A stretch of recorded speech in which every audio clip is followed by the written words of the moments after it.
Good evening from Downing Street, where Boris Johnson, one of the most controversial politicians of modern times, has taken over as Prime Minister from Theresa May. And he's wasted no time in putting his stamp on government with what's being described as the most brutal ministerial reshuffle in decades. No fewer than 17 ministers have left the cabinet, making way for a team with much stronger Brexit credentials, including Dominic Raab as Foreign Secretary and Priti Patel as Home Secretary. Mr Johnson repeated his pledge to take the UK out of the European Union by the 31st of October. In his words, no ifs or buts. We start tonight with our political editor Laura Kuenssberg and her report on the day that Boris Johnson became Prime Minister. The dark before dawn. Politics needs light and shade. Decisions are complicated, judgments subtle. But now we'll all wake up every day to a leader who paints the boldest of brushstrokes, a man who divides and inspires, entertains and enrages. Even for those who adore him, a year ago, Boris Johnson's journey to the palace would have been the kind of wild story he might have written. Oh, here we go. Rarely without mishap, he was blocked by protesters on his way. Now the politician who as a boy said he wanted to be world king, invited to become Prime Minister by the Queen.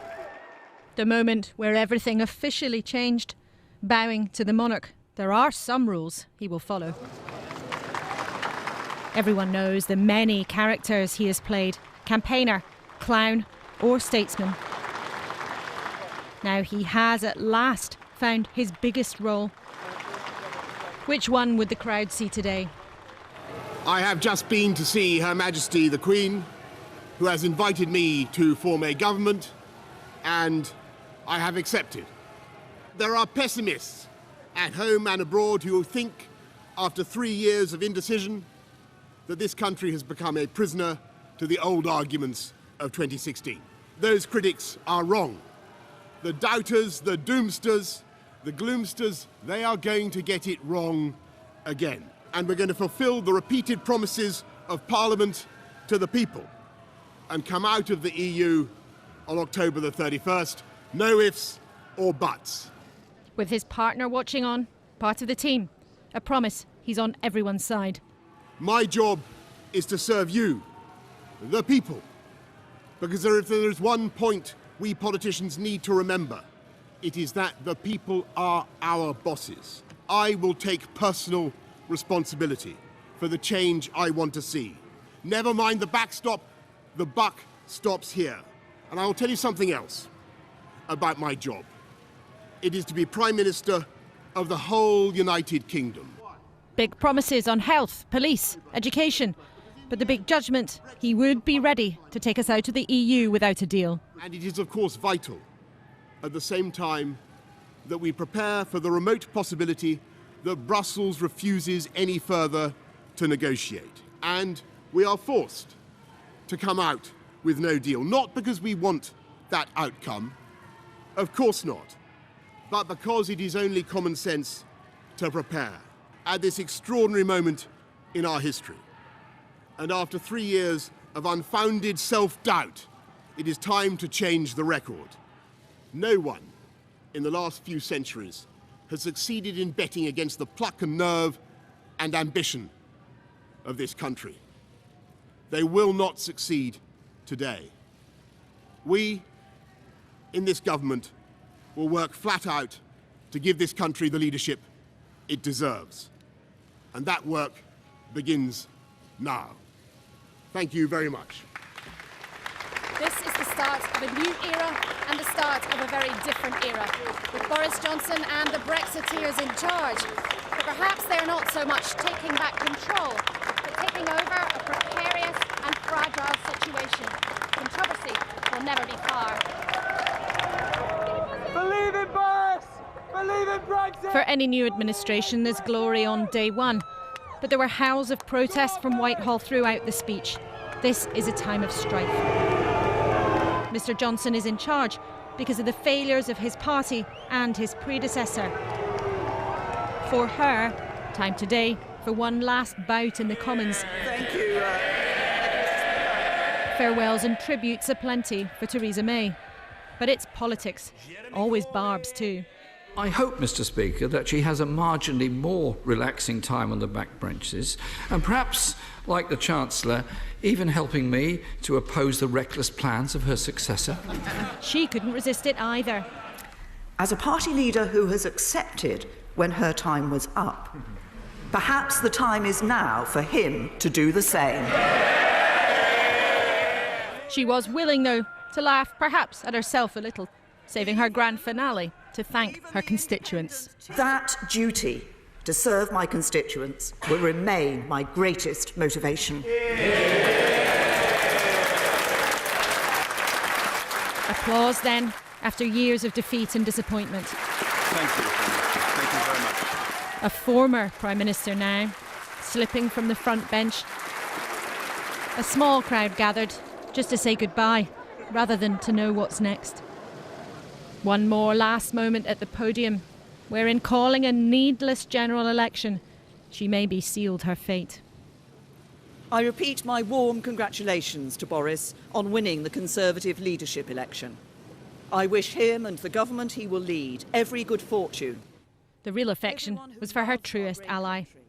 Finally, and most of all, I want to thank my husband, Philip, who's been my greatest supporter and my closest companion. That wasn't me. Even now, stop Brexit opponents trying to distract. I think the answer to that is I think not. It's over now for Theresa May and anything that resembles her government. She leaves a stack of problems behind for Boris Johnson. They applaud them all when they're on the way in. And his first steps in number 10 are more bravado than continuity. Suspicions lurking with the choice of the chief of the Leave campaign in the referendum, Dominic Cummings, as a senior advisor. And within half an hour of moving in, he was out of the back gates, off to the Commons to hire and fire. Forget the night of the long knives. This was the afternoon of the big axe. Sacked privately in the swelter of the Commons. More than half of the cabinet cleared out. One senior Tory called it a warped takeover. Tories out! Tories out! Protesters on Whitehall might agree. But watch a new government being made. A new Chancellor, a new Foreign Secretary, a new Home Secretary too. Big change at breakneck speed. Promotions for Brexit believers. The most important thing is to get us out of the EU by the end of October. Exactly the same message from the new Chancellor. The Prime Minister has already set out some of his key priorities. That includes making sure that we leave the European Union on October the 31st. Some familiar faces stay, work in pensions and health. But there's controversy all around. The new Transport Secretary couldn't hear his good news at first because Downing Street was locked down.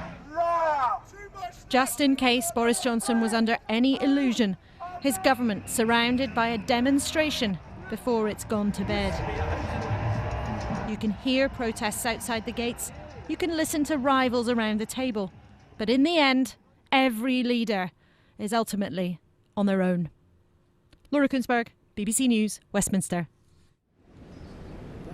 Well, just to underline the point that Laura was making there, one of the first tasks for a new Prime Minister is, of course, to appoint a cabinet. But the radical nature of Mr Johnson's reshuffle has surprised even some of those on his own side. The number of departures from the cabinet at 17 is far higher than many had expected, and they include committed Brexit supporters such as Penny Mordaunt and Liam Fox. Our Deputy Political Editor John Pienaar looks at the shape and the character of Boris Johnson's top team. He's got the keys, number 10's home to Boris Johnson. Now he's deciding who's invited and who to show the door, and he's been ruthless. Brexiteers get the warmest welcome, but no room for any but the most loyal. Will you stay in cabinet, sir? Have you turned down defence? Jeremy Hunt, beaten rival, has gone. Hot today. He wanted a big job, but no chance. His supporters have been shooed from office, along with most of the old cabinet. Penny Mordaunt, a big surprise, gone from defence, along with Liam Fox at international trade, another Hunt backer. Have you handed in your resignation?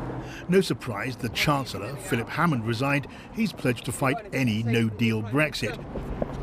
and no change for loyal Stephen Barclay, who'll stay on at the Brexit department. Michael Gove once turned on Boris Johnson, but that's forgiven. He's staying in the cabinet without a department. Boris Johnson was expected to pick a team he could trust, but this looks brutal. It's a cabinet built to deliver Brexit, deal or no deal. It also looks like a lineup meant to confront the Brexit party, maybe take them on if Brexit's deadlocked in Parliament and that leads to a snap election. It also looks like a cabinet that's more diverse, more women and ethnic minorities in top jobs. The new Chancellor, Sajid Javid, is the most high-ranking example. My name is Sajid Javid. My father arrived in the UK from Pakistan in 1961. He's the first Muslim to run the Treasury. Son of a Pakistani bus driver, he's now policing economic policy with the uncertainties of Brexit ahead. Uncompromising Brexiteer Dominic Raab gets the Foreign Office. He's famously combative. The former Brexit secretary is not too popular with EU leaders, but Mr Johnson won't mind that too much. Priti Patel, daughter of Ugandan Asians, is the new Home Secretary. She was sacked as International Development Secretary for straying off policy. Now Boris Johnson's picked a right-winger and a keen Brexiteer. She'll handle immigration in one of the toughest jobs in politics. With this office of state, this great office of state, comes significant responsibilities. And I will do everything in my power to keep our country safe, our people secure, and also to fight the scourge of crime that we see on our streets. Lower down, Gavin Williamson, sacked as Defence Secretary for leaking sensitive information, though he denied it, is back at education. He backed Mr Johnson, who's now returned the favour. And Amber Rudd, though no great fan of Brexit, has hung on at work and pensions. In the back room of Downing Street, new advisor Dominic Cummings is a controversial pick. The former Vote Leave organiser is famously ruthless and abrasive, but he's also seen as a man to drive through difficult change. So Team Johnson's taking shape. He clearly wants a cabinet that's as loyal as it is unyielding. There's a new Prime Minister and a new team around him, but their mission is as tough as ever. John Pienaar, BBC News, Westminster. So, as John was saying, the scale of the reshuffle, the number of new faces coming into Boris Johnson's first cabinet, much more extensive than expected. Let's take a quick look at some of the other appointments the Prime Minister has made. John's already mentioned some of them, of course, but Sajid Javid, the new Chancellor, Matt Hancock staying on as Health Secretary, Gavin Williamson, as we saw there, back in Cabinet as Education Secretary, and the staunch Boris Johnson ally Ben Wallace is rewarded with Defence. And if we take a look at some of the others, Stephen Barclay is staying on as Brexit Secretary, and the former leadership rival Michael Gove gets the title, the official title of Chancellor of the Duchy of Lancaster. That's effectively Deputy Prime Minister, not the formal title. And Nicky Morgan makes a return to the cabinet table as Culture Secretary. So just some of the changes, as we were saying, the range and the scope has been pretty surprising for lots of people today. Laura's with me. What does it tell us? I think, Hugh, it tells us that Boris Johnson doesn't want to just come in and make a tweak here and there. This isn't really a reshuffle. What he's done in a matter of hours, really, is create a new government. And that's the symbol I think he wants to send, is that things will be different. They are already different, even within hours of him taking office.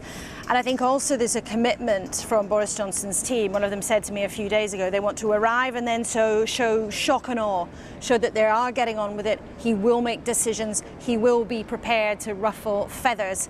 And he's certainly ruffling some feathers in the Conservative Party tonight. Many people have been very surprised by the numbers of departures, even though complaints about the cabinet have been public for a very, very long time.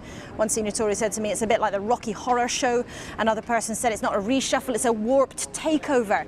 But the prize for Boris Johnson is to create cabinet unity on his goal of getting us out of the European Union at Halloween. That seems to be what he's gone for. It's not straightforward as Leave Remain, but it's about protecting his single big ambition to get us out of the EU on October the 31st. He said no ifs or buts. He repeated it here, and clearly he's set that on course, and he thinks this is the team to deliver it.